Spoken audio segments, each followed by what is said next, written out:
In New York's criminal underworld, one rule outweighs all others: never interfere. Especially not when the powerful are watching. But on a rain-soaked Tuesday night at the Kensington, one waitress broke that rule without even realizing it, and that single, reckless act would change everything. Because the frightened little boy sitting alone in the corner wasn't just any child. He was Leo Valente. And wolves never forget who protects their own. Rain lashed against the floor-to-ceiling windows of the Kensington, streaking the glass in silver rivers. Normally, the steady rhythm calmed Claire Bennett. It gave the night a sense of distance, like the world outside couldn't quite reach her. Tonight, the sound only amplified the buzzing tension in her chest. Working at one of Manhattan's most exclusive restaurants meant mastering the art of invisibility. You refilled wine before anyone asked. You cleared plates without a sound. You never lingered. And above all, you never made eye contact unless spoken to. Claire smoothed her apron and scanned the dining floor. Tuesday nights were usually slow. But tonight, the private sector hummed with quiet power. Senator Phillips occupied booth 4, speaking in low tones. A tech CEO in the center of the room laughed too loudly about a merger worth more than Claire would earn in several lifetimes. Yet her attention kept drifting to table 7. A boy sat there alone. He couldn't have been more than 10 years old. He wore a charcoal 3-piece suit tailored with surgical precision, the kind of fabric that whispered money. His dark hair was slicked neatly back, but his legs dangled from the velvet chair, not quite reaching the floor. A coloring book lay open in front of him. But he wasn't coloring. He was staring at the door. His small fingers gripped a crayon so tightly his knuckles had turned white. "Stop staring, Claire." Gregor's sharp whisper cut through her focus. The floor manager snapped his fingers near her face. "Table 7, Pa. Why ask more for privacy than you will earn in a lifetime? Refill his water. Do not speak to him." She swallowed whatever argument rose to her tongue. Picked up the crystal pitcher. Walked over. As she poured, the boy flinched. The reaction was small, almost invisible, but Claire saw it. "It's okay," she murmured softly, breaking protocol. "Just water." She leaned slightly closer, lowering her voice even more. "Are you hungry, sweetie?" The boy looked up. His eyes were startling, an icy, piercing blue far too sharp for a child his age. Intelligent. Watchful. And terrified. He shook his head almost imperceptibly. Before Claire could say anything else. "Hey! You!" The roar shattered the room's careful elegance. Conversation died mid-sentence. Glassware stilled. Mr. Henderson staggered out from the bar area, already unsteady. A hedge fund manager with a reputation for cheap tips and expensive scotch. His face was flushed a violent shade of red. "Where's my drink?" he bellowed, knocking into a passing waiter. His gaze swept the room, and locked onto table 7. "And why," he slurred, "is there a kid in here? This is a gentleman's establishment." Gregor had vanished. The security guard was distracted across the room with the senator. Henderson stumbled closer. "You think you're special?" he sneered at the boy. "Sitting there like some little prince?" The crayon snapped in the boy's hand. He shrank back into the chair. Claire's pulse thundered in her ears. "Sir," she said, stepping between the table and the drunken man. "He's just a child. Please return to the bar." Henderson looked at her like she was beneath him. "Move," he muttered. "I'll teach the brat some manners." And then he lunged. It wasn't precise. It wasn't calculated. Just a heavy, drunken shove meant to frighten. But he was over 6 feet tall. Broad. Unsteady. The heavy oak table tipped toward the boy's legs. Claire didn't think. She didn't calculate her job. Or the consequences.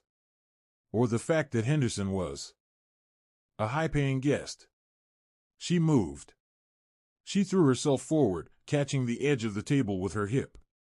Pain bloomed instantly as wood slammed into bone, but she pushed back with everything she had. Henderson stumbled, flailing. His hand closed around a crystal wine decanter from a nearby tray. He swung wildly. No! Claire twisted, turning her back to the blow. Crack! The decanter exploded against her shoulder blade. White-hot pain detonated through her body. Glass shattered in every direction. Shards sliced into her arms. A thin red line appeared across the boy's cheek. The restaurant gasped as one. And then... silence. Heavy. Suffocating. Claire collapsed to her knees, breath ragged. Her arm instinctively wrapped around the boy's head, pulling him into her chest. "Don't look," she whispered through clenched teeth as blood seeped through her white uniform. "Don't look, honey." Henderson stood frozen, chest heaving. "She attacked me," he shouted. "You all saw it. She attacked me." 3 seconds passed. No one moved. And then... clap. Clap. Clap. Slow. Measured. Echoing from above. Every head turned toward the darkened mezzanine balcony. A man stepped forward from the shadows. He descended the spiral staircase with terrifying calm, each step deliberate, fluid. Predatory. His black suit seemed to absorb the light around him. His face was carved from stone, emotionless and cold. Dominic Nico Valente. The air in the room shifted instantly. Conversations didn't resume. No one breathed. The temperature seemed to drop. He reached the bottom of the stairs. He did not look at the senator. He did not look at Henderson. His gaze locked onto Claire. On the bleeding waitress kneeling on the floor. On the woman shielding his son. His eyes, the same piercing ice blue as the boy's, assessed everything in a single, silent sweep. 2 massive men in dark suits appeared behind him without a word. Their presence alone promised violence. And then the small voice broke through the silence. "Papa!" Leo's cry was sharp and desperate. And in that single word, the entire restaurant understood. The boy at table 7 wasn't just a child. He was the heir. And Claire Bennett had just stepped between him and danger. In a world where mercy was weakness, she had chosen it anyway. And wolves never forget who protects their own. The bottle shattered. A child screamed. And in the blink of an eye, everything changed. Blood-stained silk. Crystal glittered across a Persian rug worth more than most people's cars. And in the middle of it all, a waitress was the only one who moved. Leo tried to push himself up, disoriented, frightened, but Claire pressed him back down gently despite the searing agony in her shoulder. "Stay down, Leo," she whispered, her voice trembling as a shard of glass shifted deep in her flesh. Dominic Valente stopped 3 feet away. He didn't rush. He didn't shout. He crouched slowly, ignoring the blood soaking into the ornate Persian rug beneath his polished shoes. His focus locked onto one thing only, his son. "Leonardo," he asked quietly, "are you hurt?" Leo's lip quivered. He lifted a shaking finger toward Claire. "She saved me," he whispered. "He tried to hit me with the bottle. She jumped in the way." Dominic's eyes moved to Claire. Up close, he was devastatingly handsome, but in the way a thunderstorm is beautiful. Dark. Charged. Overwhelming. Dangerous. He took in everything at once, the blood saturating her uniform, the jagged glass embedded in her shoulder, the protective grip she still had on his son, even now. His hand lifted slowly, hovering near her face. Claire flinched. "I am not going to hurt you," he said, his voice low, controlled, a baritone that seemed to vibrate straight through her ribs. "You're bleeding." "I'm fine," she lied, her voice shaking. "Just get him out of here." He stood. The softness vanished. The air changed. The warmth drained from his expression, replaced by something cold enough to thin the oxygen in the room. He turned. D to Henderson. The man was sobering rapidly, the arrogance draining from his face as recognition dawned. Everyone in New York knew Dominic Valente, the man who controlled the docks, the unions, and half of Manhattan's real estate. And Mr. Valente, Henderson stammered, hands raised. I didn't know the boy. He was staring. It was a misunderstanding. The waitress escalated it. Gregor, the restaurant manager, rushed forward, sweat glistening across his forehead. Mr. Valente, I'm so sorry. This is unacceptable. Claire, you're fired. Get out. You've caused a scene and assaulted a guest. He grabbed Claire's uninjured arm and yanked. Touch her again, Dominic said softly, and you will lose that hand. Gregor froze. He released her instantly, as if she'd turned into molten iron. Dominic stepped toward Henderson. He didn't yell. He didn't threaten. He simply walked forward until Henderson had nowhere left to retreat, his back colliding with the polished bar. You threw a decanter, Dominic said conversationally, at my son. I was drunk. Henderson pleaded. It was an accident. I can pay, I'll pay for everything. The boy, the girl, name your price. Dominic tilted his head slightly. My son is not for sale, he said evenly. And neither is the woman who bled for him. He snapped his fingers. 2 guards appeared at once. One seized Henderson by the collar and lifted him off the ground effortlessly. Henderson shrieked, the sound high and animalistic. Take Mr. Henderson to the alley, Dominic said, adjusting his cufflinks. He seems to have trouble standing. Ensure he learns how to fall. Repeatedly. As Henderson was dragged out, screaming, the restaurant fell into suffocating silence. Senator Phillips suddenly found his menu fascinating.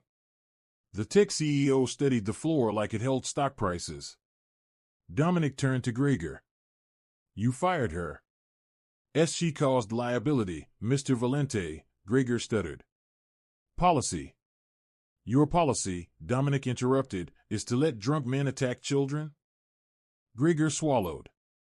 She is the only person in this room with a spine, Dominic continued. And you fired her? He pulled out his phone. Dialed. Spoke 2 words. Buy it. He hung up. Then he looked at Gregor. Leave. Excuse me? I just bought the building. And the restaurant, Dominic said calmly. You are now trespassing on my property. Leave before I have you removed with Mr. Henderson. Gregor's jaw slackened. He searched Dominic's face for hesitation. There was none. He fled. Dominic turned back to Claire. She had somehow forced herself upright, though the world clearly tilted beneath her. The adrenaline was fading. The pain was not. The room spun. Miss, Dominic began. Bennett, she whispered. Claire. Claire, he repeated, saying her name slowly, deliberately, like something sacred. I need to take you to a doctor. My private doctor. I can't, she mumbled, clutching her shoulder. I don't have insurance. I just lost my job. I have rent. You don't have rent, Dominic replied firmly. Her knees buckled. He caught her before she hit the floor. Effortlessly. He lifted her into his arms as if she weighed nothing. She felt impossibly small against the solid strength of his chest. She caught the scent of expensive cologne, rain, and something metallic, gun oil. Put me down, she murmured weakly. No. He glanced at Leo, who stood beside him with wide, reverent eyes. Grab her purse, Leo. We're leaving. And just like that, he carried her past stunned diners, past shattered glass and blood-stained silk, out into the cold, rainy New York night. Raindrops hit his shoulders. Neon lights blurred in the wet pavement below.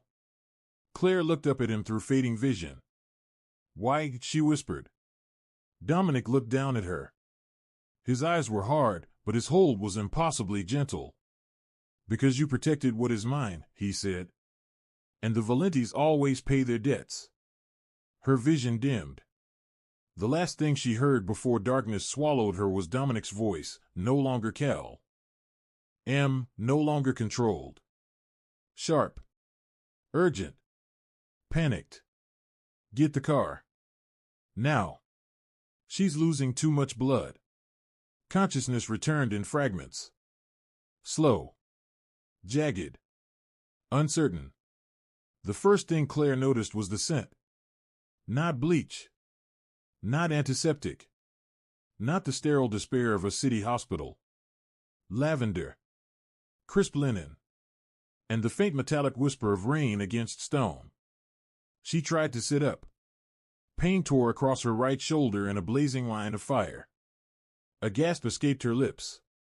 Careful, a voice said. It wasn't Dominic's deep rumble. This voice was lighter. Clinical. Calm. She forced her eyes open. The ceiling above her was elegant, not institutional. Soft cream walls framed abstract artwork that looked outrageously expensive. Floor-to-ceiling windows revealed a manicured garden washed in moonlight. The bed beneath her felt like a cloud. This wasn't a hospital. Where am I? She croaked. Her throat felt raw. You're at the Valente estate in the Hamptons, the man replied gently, adjusting her fore. I'm Dr. Elias Thorne. I handle the family's private medical care. He lifted a glass of water, holding the straw carefully to her lips. She swallowed. The Hamptons. Not the part of New York she knew. Not even close. And suddenly, the reality of what had happened, of who she had stepped in front of, and who had carried her out, began to settle in. She hadn't just saved a child. She had stepped into the world of Dominic Valente. And nothing about that world felt ordinary. The monitors were still beeping when Claire finally understood she was alive. Her shoulder throbbed in deep, rhythmic pulses. Her head felt heavy, like it had been packed with cotton. And when she tried to move, pain flared sharp and bright down her arm. You've had quite the night, Miss Bennett, Dr. Thorne said gently. 17 stitches in your shoulder. 3 in your forearm. And a mild concussion. 17. Claire swallowed and reached for the glass of water beside her bed. Her throat was so dry it burned. She drank tea. Oh, fast, the cool liquid washing away the metallic taste lingering in her mouth. And then it all came rushing back. The restaurant. The shattered decanter. The drunk man's wild eyes. And Leo. And Dominic Valente's stare. The boy, she breathed, forcing herself upright despite the protest from every nerve in her body. Leo. Is he okay? Dr. Thorne's expression softened. He's physically unharmed. He's been sitting outside this room for 4 hours. Refused to leave until you woke up. Claire's heart squeezed in a way that hurt more than the stitches. He's here? We are all here. The new voice came from the doorway. Claire froze. Dominic Valente stepped into the light. His suit jacket was gone. His white dress shirt was unbuttoned at the collar, sleeves rolled up, revealing forearms lined with faint, intricate tattoos and corded muscle. He looked exhausted, dark shadows under his eyes, jaw tight with tension, but his gaze was still sharp enough to cut glass. Dr. Thorne gave him a respectful nod and slipped out, the door closing with a soft click. The room instantly felt smaller. Dominic walked to the foot of the bed. He didn't speak at first. He just looked at her. Studied her. As if committing every bruise and bandage to memory. You shouldn't have done it, he said at last. There was no warmth in his voice. No gratitude. Just something flat. Controlled. Claire blinked. Excuse me? You shouldn't have jumped in front of him, he repeated, stepping closer. Looming now. You are a civilian. You are small. You have no combat training. You could have been killed. If that decanter had hit your temple instead of your shoulder, we would be having this conversation in a morgue. Anger flared hot and sudden in Claire's chest, burning through the fog of pain. You're welcome, she shot back. Dominic's eyes widened just slightly. He wasn't used to that tone. Not from anyone. I didn't do it for you, Claire continued, her voice trembling but steady. I did it because a grown man double you. As attacking a child. I don't care who you are. I don't care who he is. I wasn't going to stand there and watch a little boy get hurt. Silence stretched between them. Heavy. Charged. Dominic stared at her for a long moment. Then, slowly, the rigid tension in his shoulders eased. He dragged a chair closer and sat, bringing himself down to her eye level. No one has protected him before, he said quietly. The mask slipped, just a fraction. Not outside the family. And usually not without a paycheck involved. Claire's anger softened. He looked lonely, she murmured. And scared. He is a Valente, Dominic replied, his voice hardening again. We are not allowed to be scared. In our world, fear is a death sentence. He's 10, Claire said before she could stop herself. He's a child. Not a soldier. Dominic flinched when she used his first name. His jaw tightened. He reached into his pocket and pulled out a sleek black smartphone, sliding it across the bedside table toward her. Your phone was destroyed in the fall. I replaced it. Your number has been transferred. Your rent is paid for the next year. Claire stared at him. Your student loans, he continued, glancing at a file in his hand, for the nursing degree you had to abandon, paid in full. The horror came slowly. You investigated me. I investigate everyone who breathes near my son, Dominic said without apology. He recited it like a report. Claire Bennett. 24 years old. Orphaned at 12. Foster system. Dropped out of nursing school to cover your grandmother's hospice care until she passed last month. No living family. No boyfriend. Studio apartment in Queens. Broken radiator. Each fact felt like a violation. He stood, putting distance back between them. You are compensated for your service, Miss Bennett. The car will take you home in the morning. A transaction. A dismissal. He was buying her bravery so he wouldn't owe her anything. The sting of that realization cut deeper than the stitches in her shoulder. I didn't do it for money, Claire said, turning her face away. I don't want your money. Everyone wants money, Dominic replied cynically. I want to see Leo. No. He's waiting outside. He's 10, she insisted. He gets attached too easily. Dominic's voice roughened. His mother died 3 years ago. Since then, he hasn't spoken to a single stranger. Tonight, he spoke to you. Claire's heart skipped. That makes you dangerous. Dangerous? She scoffed. I'm a waitress. You are a weakness, Dominic corrected. If my enemies see he cares for you, they will use you to get to him. It is better for you to leave. Disappear. Before she could argue, the door handle turned. Papa? A small voice slipped through the crack. Dominic closed his eyes for one brief second. A flicker of defeat. Leonardo, I told you to go to bed. The door pushed open. Leo stood there in his little suit, though his tie was gone and his hair slightly mussed. He was clutching the coloring book from the restaurant like it was something sacred. He looked at his father. Then at Claire. He didn't run to Dominic. He ran to the bed.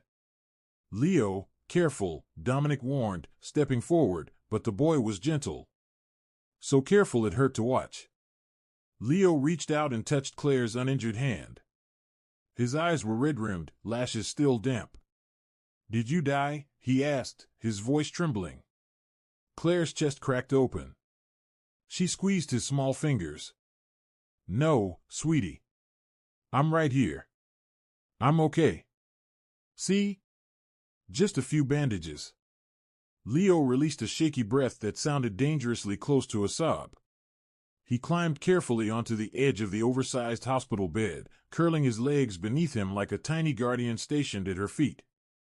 He opened the coloring book and laid it across the blanket. I made this for you, he whispered. It was a drawing. A stick-figure woman with a bright yellow halo standing in front of a stick-figure boy, blocking a giant red blob. A protector. An angel. Dominic stood a few feet away, face unreadable. But his mind was anything but still. He saw the way Leo leaned toward her without thinking. He saw the way Claire's hand automatically smoothed over Leo's hair, soft, instinctive, protective. He had tried to buy her off. He had tried to push her away. And yet here she was, still holding his son's hand. And for the first time in a long time, Dominic Valente realized something he did not like. Some debts could not be paid. And some weaknesses might be worth the risk. He thought the danger had passed. He thought the worst was behind them.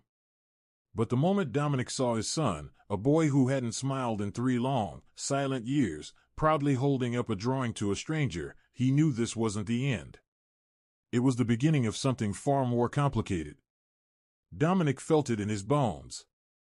Fate had just played a card he didn't recognize, and he hated not knowing the rules of the game. "Miss Bennett," he said quietly. The sharp, icy edge in his voice had disappeared. In its place was something darker. Controlled. Strategic. Change of plans. Claire looked up immediately, suspicion flickering in her eyes. "What do you mean? You can't go home tomorrow." Her grip tightened around Leo's small hand. "Why not?" Dominic didn't answer right away. Instead, he walked to the tall window overlooking the estate grounds. The gardens outside were washed in silver moonlight, shadows stretching long and ominous across the marble paths. "Because," he said slowly, "my head of security just called." He turned back to face her. "A video from the restaurant has leaked." The room seemed to shrink. "It already has 2 million views." Claire's heartbeat pounded in her ears. Dominic's expression didn't soften. "Your face is everywhere." The caption reads, "The Ange. L of the Valentes." Silence swallowed the room. The steady beep of Leo's heart monitor suddenly sounded deafening. "What does that mean?" Claire asked, her throat dry. Dominic crossed to the large flat screen mounted on the wall and switched it on. The glow of the screen cast pale light across his face as he flipped to a news channel. And there it was. Shaky cell phone footage from the Kensington. Henderson raising the bottle. Claire diving forward without hesitation. Dominic descending the staircase like judgment itself. The news anchor's voice echoed coldly. "Social media is exploding over the mystery woman who saved Leonardo Valente, son of alleged mob figure Dominic Valente. Sources claim the Valente family now owes a debt to this unknown waitress. Speculation ranges from secret lover to personal bodyguard. Rival organizations have already commented on what they call a crack in the Valente armor." Dominic shut the television off. "You are no longer anonymous, Claire," he said evenly. "And in my world, public attention makes you a target." The blood drained from her face. "I can just go back to Queens. I'll stay inside. No one knows where I live." Dominic let out a short, humorless laugh. "Henderson does. He made bail an hour ago." His jaw tightened. "And he has friends. Very unpleasant ones." He stepped closer. "And the Russians have been searching for leverage against me for months. Kidnapping the woman who saved my heir would be efficient." Leo's fingers trembled slightly in hers. He didn't understand every word, but he understood tone. Fear had crept back into his eyes. "So what are you saying?" Claire whispered. "That I'm a prisoner?" "No." Dominic approached the bed again, resting his hands on the rails, effectively boxing her in. "I'm offering you employment. I already have a job. I'm offering you a better one." She stared at him. "Doing what?" "Leo needs a governess." The lie slid from his tongue effortlessly. He didn't need a governess. Tutor's hand. Led education. Staff-handled structure. What he needed was control. He needed her close, where he could monitor the variable she had unexpectedly become. He trusts you, Dominic continued. And I require someone I trust watching him while I handle the aftermath of this mess. You trust me? Claire challenged. You don't even know me. I know you took a bottle to your shoulder for a child you had never met, he replied. That tells me everything I need to know about your loyalty and your recklessness. His eyes darkened. I can work with both. He leaned slightly closer. The arrangement is simple. You live here. You receive 24-hour protection. $10,000 a month. You stay with Leo. You do not leave the estate without my permission. His voice dropped. In return, I keep you alive. And I eliminate your debts. Her breath caught. For how long? Until this fades. 6 months. Maybe a year. Claire looked down at Leo. He had stopped coloring entirely. His small fingers clutched hers desperately. Please, he whispered. Please stay. I'll be good. I promise. That broke her. Leaving meant constant paranoia. Looking over her shoulder every second. Waiting for a car that slowed too much. A door that opened too quietly. Staying meant safety. But it also meant living inside the lion's den with the most dangerous man in New York. She looked up at Dominic. His face was unreadable. But his eyes, they burned with challenge.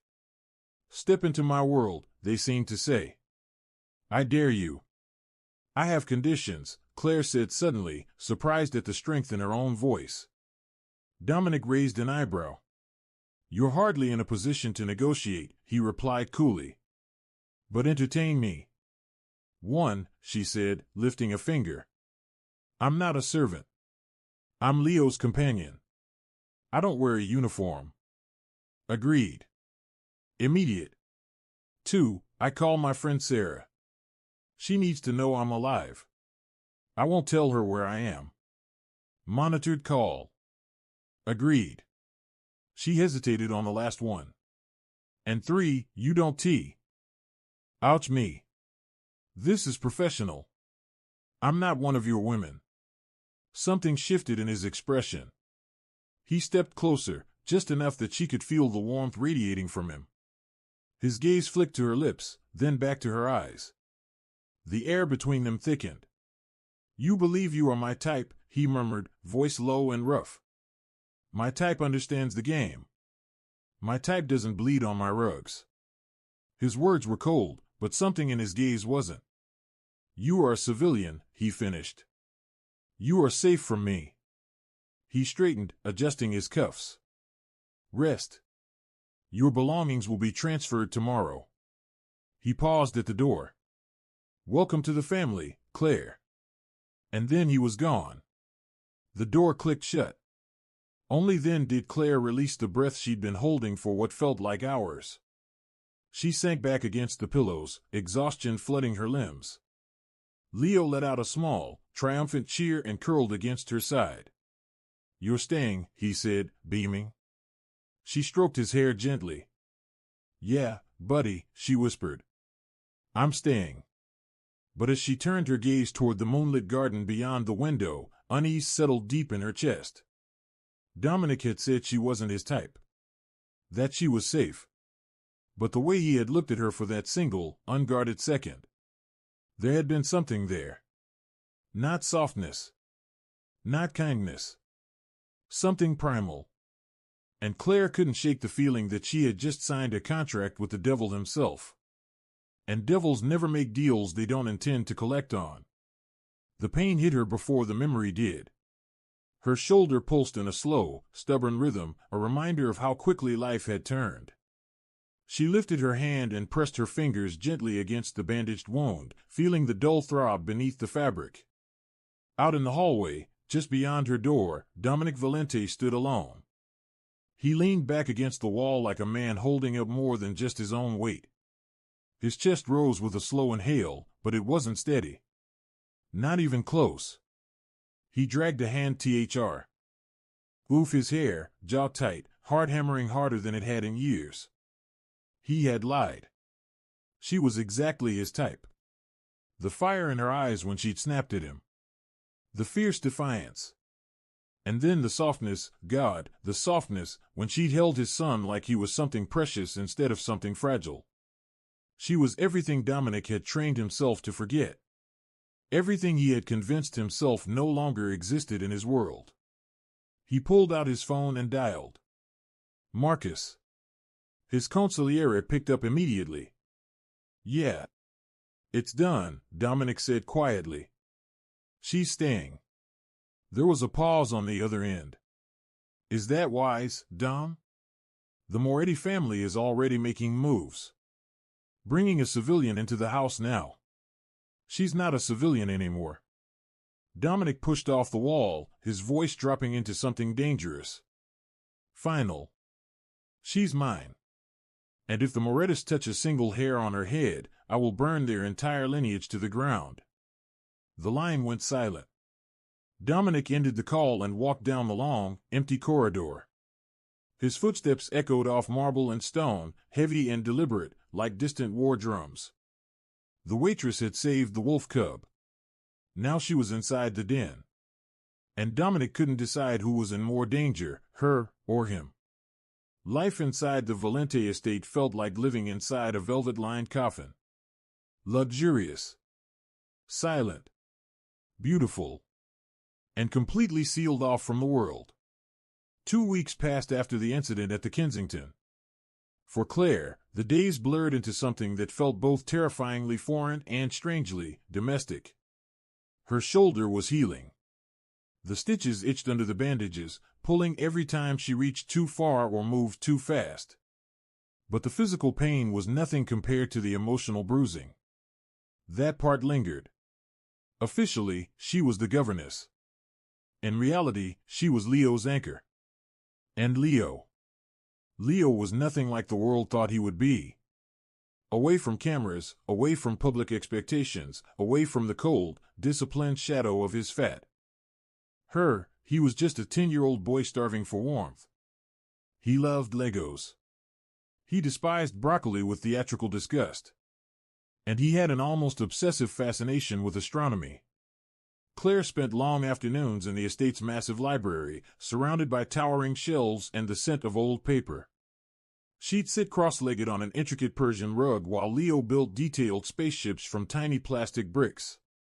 Black holes aren't holes, she would read softly, turning a page. They're collapsed stars with gravity so strong not even light can escape. Leo's eyes would widen, bright with curiosity. Outside those walls, the Valente Empire ruled with iron precision. Inside the library, a boy dreamed about galaxies. Dominic, however, was a ghost. Claire rarely saw him directly. She would catch glimpses, just enough to remind her he was always there. A tall silhouette crossing the end of a hallway. The distant slam of a car door at 2 a.m. The low murmur of male voices in the study. And always, faintly, the scent of cigar smoke lingering long after he'd left the room. He avoided her with surgical precision. Yet she could feel him. When she walked in the garden with Leo, she sometimes glanced up toward the third-floor balcony and caught the curtains shifting ever so slightly. When she laughed at dinner, really laughed, the air would shift, like someone unseen was standing just beyond the doorway. Watching. It was a Tuesday evening, rain streaking against the tall windows, when the fragile peace shattered. Claire stood in the kitchen beside Maria, the elderly cook whose warmth made the space feel almost normal. The smell of cocoa powder and warm milk filled the air as Claire stirred a pot of hot chocolate. He eats too much sugar. The deep voice rolled from the doorway. Claire startled, nearly dropping the spoon. Dominic leaned against the frame. No suit jacket tonight. His tie was loosened. His sleeves slightly rolled. He held a tumbler of amber liquid, his knuckles WHI. Tea against the glass. He looked tired. Not weak. Never weak. But worn. He's a child, Claire said, steadying herself. And it's mostly milk. He had a nightmare about the restaurant again. This helps him sleep. Dominic's expression hardened. Something tightened around his eyes. He talks to you about it, he asked quietly. Yes. A beat of silence. He never talks to me. Claire met his gaze. You're his father, Dominic. But you're also, you. His jaw flexed. He thinks he has to be strong for you, she continued gently. He thinks if he cries, he's failing you. Dominic looked down at the liquid in his glass, watching it swirl. He is a Valente, he said. If he is weak, the world will devour him. I'm trying to toughen him up. He's 10, Claire stepped closer, lowering her voice. He doesn't need to be tough. He needs to know he's safe. The rain intensified outside, tapping sharply against the windows. There's a difference, she said, her voice steadier now, between raising a soldier and raising a survivor. You're building a soldier. I'm trying to help him survive being a kid. Dominic lifted his eyes to hers. The intensity of that look pinned her in place. Heavy. Searching. And who taught you that? He asked. The survivor part, she swallowed. Life. She didn't flinch. The foster system isn't so different from your world. You keep your head down. You don't make noise. And you pray the monsters don't notice you. Something shifted in him. He reached out slowly, brushing a loose strand of hair behind her ear. His fingers were rough, calloused from years of violence, but the touch was unexpectedly gentle. Claire's breath caught. She didn't step back. You're not invisible anymore, Claire, he murmured. The monsters have noticed you. Before the moment could deepen, the front intercom buzzed sharply through the house. The sound echoed like a gunshot. Dominic pulled away instantly. The softness vanished. The mask slammed back into place. He tapped his earpiece. T. Out to me. Claire watched his face change in real time, from controlled to lethal. Stay here, he ordered, voice turning to ice. Do not leave this kitchen. He strode toward the main hall. Claire waited exactly 2 seconds before following. She slipped into the foyer and ducked behind a wide marble pillar. Russo, the head of security, stood near the entrance. Massive. Stone-faced. Except tonight his skin had gone pale. In his hands was a small brown box wrapped in twine. Left at the main gate, Russo said. Bomb squad cleared it. But you need to see this. Dominic took the box. The room felt like it had stopped breathing. He untied the twine and opened it. Claire leaned slightly, heart pounding in her ears. Inside lay a pristine white waitress apron, identical to the one she had worn at the Kensington. Except across the center was a violent splash of red paint, thick, aggressive, meant to mimic blood. On top of the apron rested a single dead blue jay. Its feathers dull. Lifeless. And a small card. Dominic picked it up. He read the message. Claire couldn't see the words, but she saw his reaction. His hand trembled, not from fear. From rage. He crushed the card in his fist. His voice, when he spoke, was no longer human. It was something darker. Double the perimeter, he ordered. Call the boys. Lock the gates. His eyes flicked once, just once, toward where Claire stood hidden. The war had just stepped onto his doorstep. And this time, it was personal. Cars ready. Where are we headed, boss? Dominic didn't even look up. We're not going anywhere, he said coldly. His jaw tightened, his voice low and lethal. We're going to war. A beat passed. But first, we're attending a party.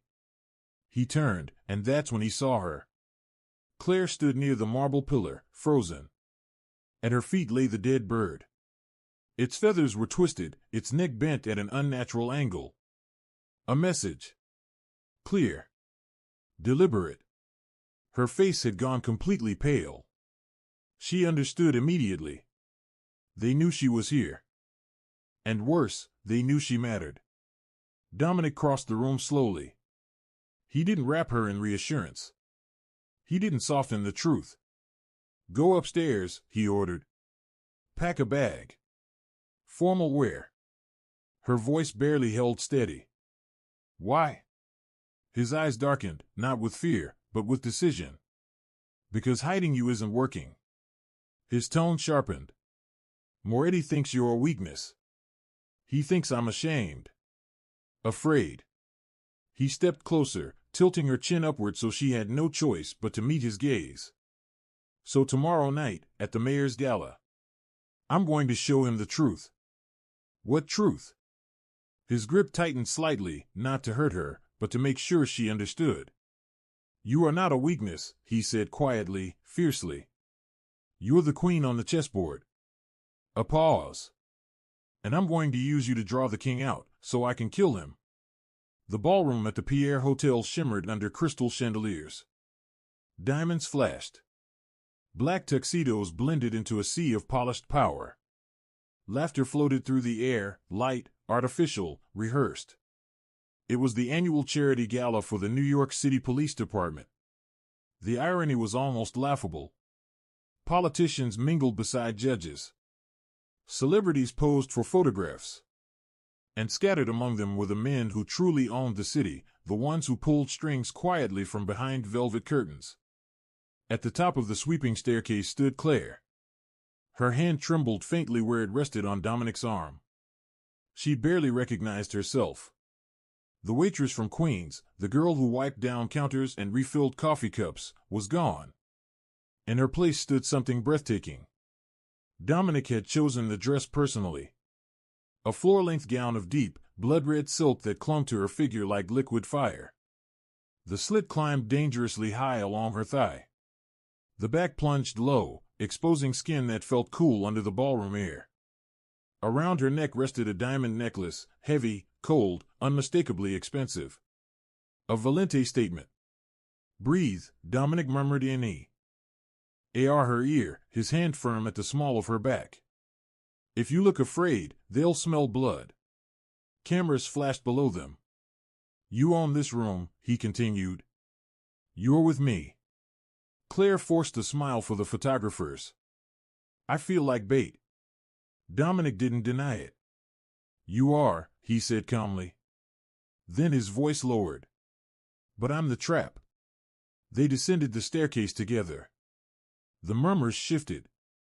Heads turned. Dominic Valente had arrived, and on his arm was the mystery woman the city had been whispering about. The so-called angel of the Valentes. Rumors had circulated for weeks. Tonight confirmed them all. Dominic moved through the crowd with quiet dominance, introducing her to senators and judges as if unveiling something priceless. His hand never left her waist. Possessive. Protective. Claiming. Then came the voice. Mr. Valente. It slid across the air like oil. Dominic went still. He turned slowly. Standing there was a man who looked almost theatrical in his cruelty, shorter, broader, his smile stretched too wide, revealing too many teeth. But his eyes were empty. Dead. Salvatore Moretti. The man who sent the bird. Sal, Dominic greeted smoothly. Didn't realize they were letting rats into the pier. Moretti laughed, a wet, scraping sound. Always funny, Nico. His gaze drifted to Claire. It lingered. Too long. Her skin prickled. So this is the famous Claire, he drawled. The waitress with a hero complex. Miss Bennett, Dominic corrected, subtly stepping in front of her. Moretti leaned closer anyway, invading her space. You know, he murmured, New York is dangerous. Accidents happen. Glass shatters. Birds fall from the sky. For half a second, fear surged through her. Then she remembered Leo. The nightmares. The trembling. The reason she had been pulled into this world. Anger burned hotter than fear. Claire met Moretti's gaze directly. I'm not afraid of birds, Mr. Moretti, she said evenly. And I handle broken glass just fine. Cleaning up messes is what I used to do. Dominic glanced at her, surprise flashing, followed by unmistakable pride. Moretti's smile faltered. He hadn't expected resistance. Feisty, he sneered. I like that. His eyes flicked back to Dominic. Enjoy the party while it lasts. And just like that, he melted back into the crowd. You did well, Dominic murmured, guiding her toward the dance floor. Claire exhaled shakily now that the adrenaline was fading. I hate him. I know. The orchestra shifted into a slow, melancholic waltz. Dominic pulled her closer. For a brief moment, the world narrowed, the warmth of his hand at her back, the faint scent of his cologne, the steady rhythm of their steps in perfect sync. What happens now? She whispered. His eyes scanned everything, balconies, exits, waiters weaving through guests. We wait for him to make a mistake. He won't do anything here. There are police everywhere. Dominic's expression didn't change. The police are on his payroll, or mine. It doesn't matter. He spun her smoothly, bringing her back against him. Listen carefully, he said quietly. If you hear a pop, if the lights go out, you drop. You don't run. You stay under me. Her breath caught. Dominic, you're scaring me. Good. Fear keeps you alive. The music swelled.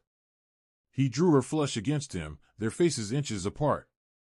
Weeks of tension, and quiet libraries, and tense kitchens, and stolen glances across long hallways, tightened between them. I tried to send you away, Dominic admitted Awfully. Tried to pay you off. Maybe you just like trouble, she whispered. His gaze dropped briefly to her lips. I think, he said, leaning closer, I'm beginning to like you. Her heart slammed against her ribs. He lowered his head. She closed her eyes. And then, crack. Not a booming explosion. Not dramatic. A sharp snap, like a whip slicing the air. The champagne glass in a woman's hand beside Claire shattered violently. Down. Dominic roared. He didn't hesitate. He tackled her. Pulled her with full force toward the floor. And the war had officially begun. The impact knocked the breath out of her. 1 second, Claire was standing beneath crystal chandeliers in a glittering ballroom, and the next, Dominic's full weight crashed into her, slamming her hard against the cold marble floor. A gunshot exploded through the music, then another. The second round shattered the stone pillar exactly where her head had been a heartbeat earlier. Screams ripped through the room. The orchestra stopped mid-note. Guests in evening gowns and tuxedos surged in every direction, trampling each other in blind panic. Champagne flutes shattered. Tables flipped. The smell of gunpowder mixed with spilled wine and fear. Stay down. Dominic barked. Claire felt him shift above her. With one fluid motion, he drew a handgun from beneath his tailored jacket. His voice was no longer the warm murmur from moments before, it was steel. Dominic, she cried, gripping his lapels, her fingers trembling. I see him, he growled. Up on the mezzanine balcony, a waiter had abandoned his silver tray. The dishes clattered at his feet as he raised a suppressed pistol. Calm. Methodical. Not Moretti. A hired killer. Dominic didn't hesitate. Through the chaos, through bodies running and ducking and screaming, he lifted his gun and fired once. The shot cracked like a whip. The man on the balcony snapped backward as if yanked by invisible strings. He toppled over the railing, crashing down onto the buffet table below. In a violent spray of glass and silverware. Move! Dominic seized Claire's hand and pulled her upright. Kitchen. Now. They ran. Her heels slid on champagne-slick marble. Broken glass bit through the thin soles. Dominic half-dragged, half-carried her as he scanned the room, gun sweeping in tight, lethal arcs. They burst through swinging doors into the hotel kitchen.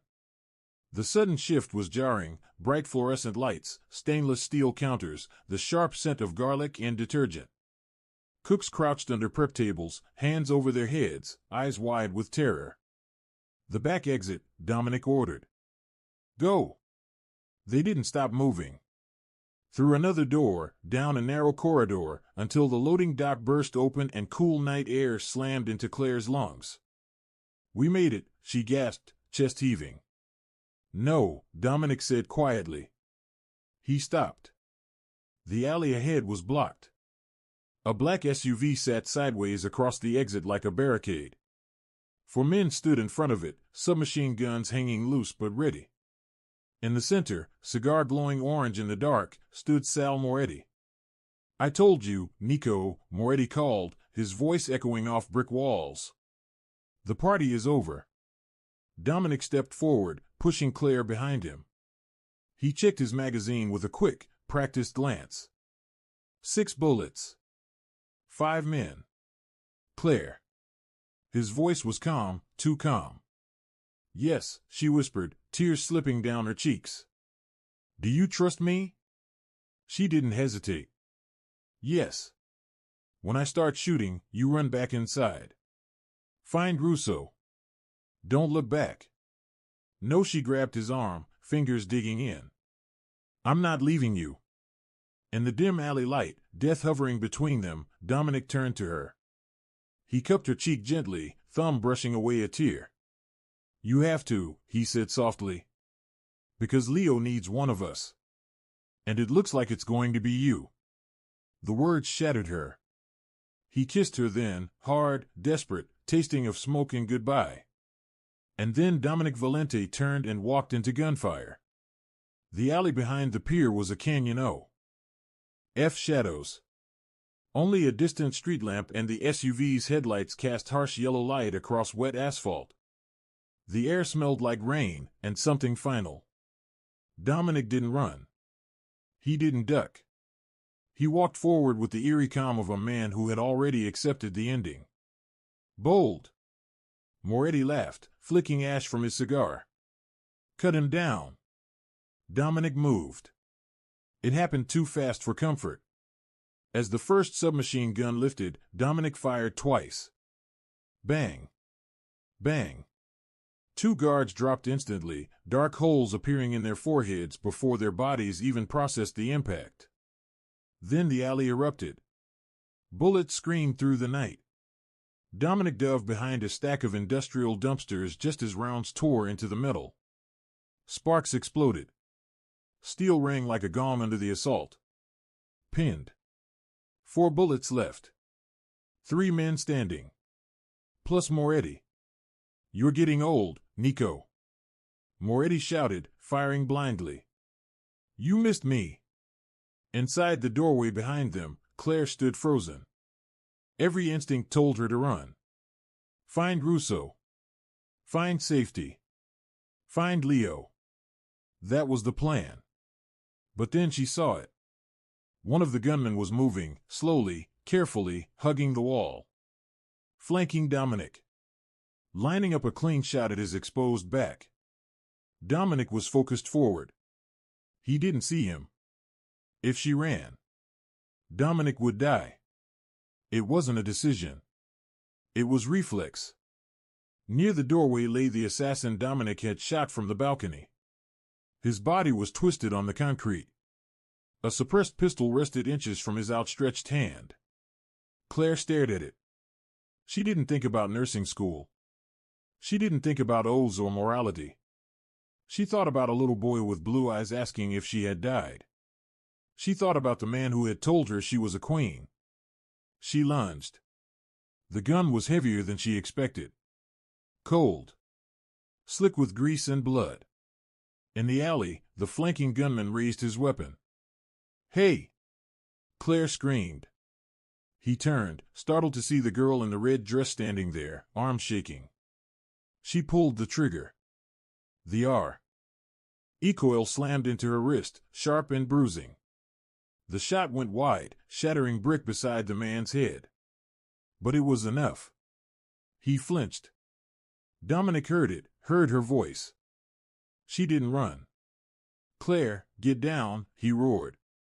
He rolled out from behind the dumpster, fully exposed, and fired twice. Bang! Bang! The flanking gunman collapsed. Dominic pivoted toward the SUV and squeezed off his last 2 rounds. One struck the driver.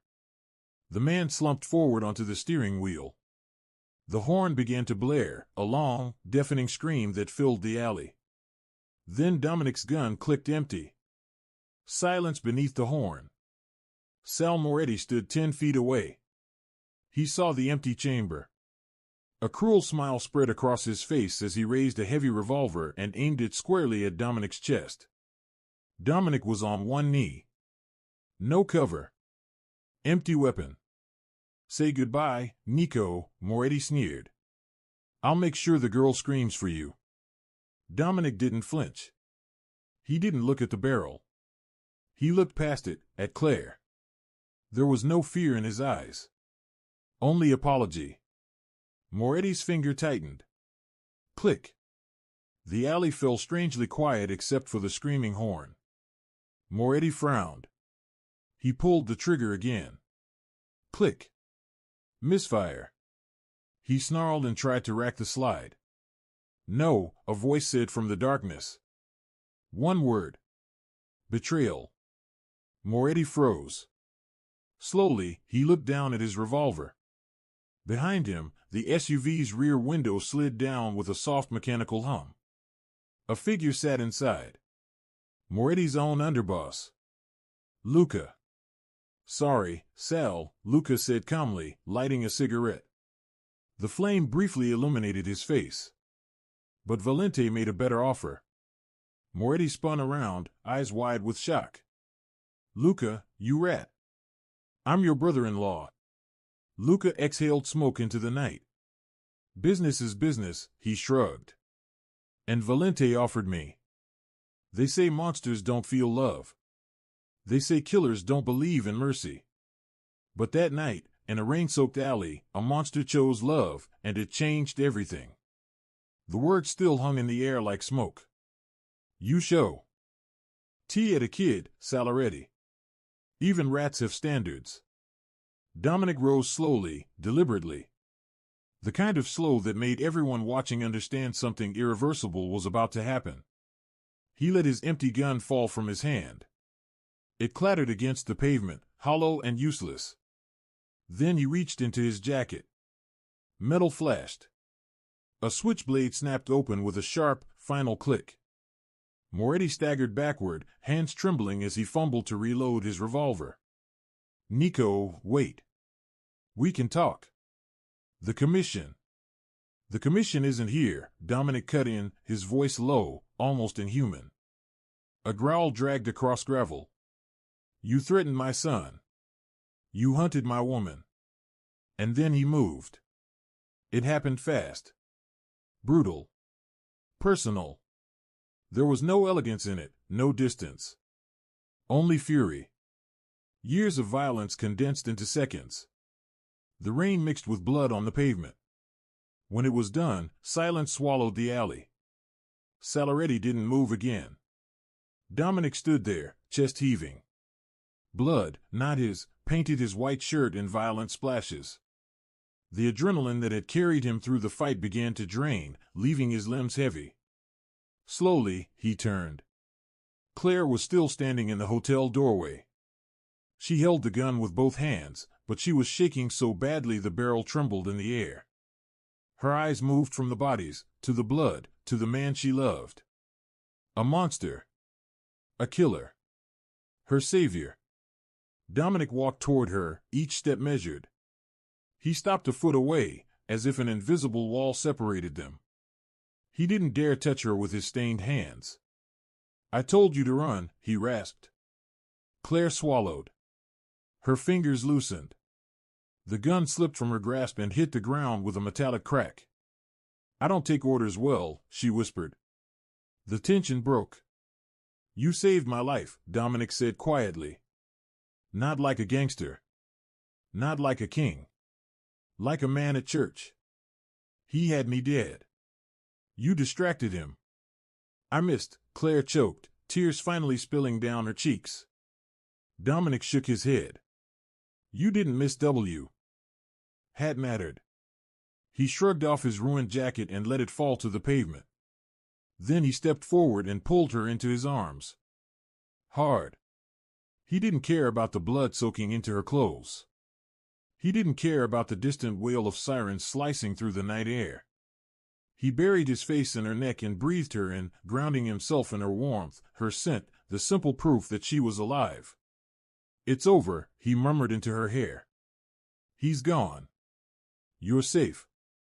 Leo is safe. At the sound of Leo's name, Claire broke completely. The adrenaline drained from her body, leaving her weak, trembling against him. I thought I lost you, she sobbed. You can't lose me, Dominic promised, lifting her chin so she had to look at him. His eyes were fierce. Certain. I belong to you now. Debt paid. 3 years later. The sun melted into the Amalfi Coast in shades of violet and gold. The terrace of the villa overlooked the Mediterranean, its waters sparkling like crushed diamonds beneath the fading light. Claire sat at a stone patio table, a glass of wine cradled in her hand. She looked different. The fear that once haunted her eyes was gone. In its place was something steady. Confident. She wore a simple white sundress that danced in the sea breeze, and on her finger, a diamond the size of a robin's egg caught the last rays of sunlight. Mama, look. She turned. Leo, 13 now, all elbows and sudden height, bounded up the stone steps from the private beach. His skin was sun-kissed, his smile wide, his energy unstoppable. In his hands, he carried a massive seashell. It's a Triton's trumpet, he announced proudly, placing it on the table. Dad said it's rare. Claire smiled, smoothing his messy hair. It's beautiful, Leo. Go wash up. Grandma Maria made lasagna. Yes, he shouted, sprinting into the villa. Claire watched him disappear inside, her heart swelling in her chest. He wasn't the frightened boy in a too-big suit anymore. He wasn't hiding behind shadows. He was loud, happy, safe. A hand rested gently on her shoulder. Dominic leaned down and pressed a kiss to her cheek. He traded his black tailored suits for linen shirts and relaxed slacks. But the dangerous glint in his eyes? That hadn't faded. It was simply focused now. Reserved for anyone foolish enough to threaten what was his. Is he happy? Dominic asked quietly, glancing toward the door Leo had vanished through. He's perfect, Claire replied. He wants a telescope for his birthday. Dominic didn't hesitate. I'll buy him the observatory. She laughed, swatting his arm. Just the telescope, Dom. We have to keep him grounded. He pulled out a chair and sat beside her, taking her hand. His thumb brushed slowly over her wedding ring. Do you regret it? He asked suddenly. She tilted her head. Regret what? That night. The restaurant. The glass. The gun. Choosing this life. Claire turned her gaze toward the endless sea. She remembered who she used to be, the invisible waitress, counting tips, swallowing loneliness, surviving quietly. Then she looked at her son inside that villa. Then at the man beside her, the one who would burn the world to ash if she so much as scraped her knee. Her eyes locked onto Dominic's. I'd take the glass again, she said softly. I'd take the bullet. I'd do it all again. For a moment, Dominic just looked at her. Then he smiled. Not the cold smile of a mafia boss. Not the calculated smirk of a strategist. A real smile. One that reached his eyes. Good, he said, pouring himself a glass of wine. Because I have a meeting with the heads of the 5 families next week. Claire rolled her eyes, lifting her glass. Fine. But if you get blood on your suit, you're cleaning it yourself. Dominic laughed, the sound echoing across the cliffs and out over the sea. The waitress had saved the wolf. And the wolf had crowned her queen. Together, they ruled the night. This story reminds us that strength isn't always measured in fists or firepower. Summit. It's the courage to stand between danger and someone who can't defend themselves. Claire Bennett began as a woman the world overlooked. But when she protected a child, she proved she had the heart of a lioness. Dominic Valente, a man forged in violence, discovered that love wasn't weakness, it was the sharpest weapon of all. Even in the darkest worlds, light can break through if someone is brave enough to open the door. If your heart was pounding when Claire lifted that gun, or if you felt it melt when Leo finally called her mama, hit that like button.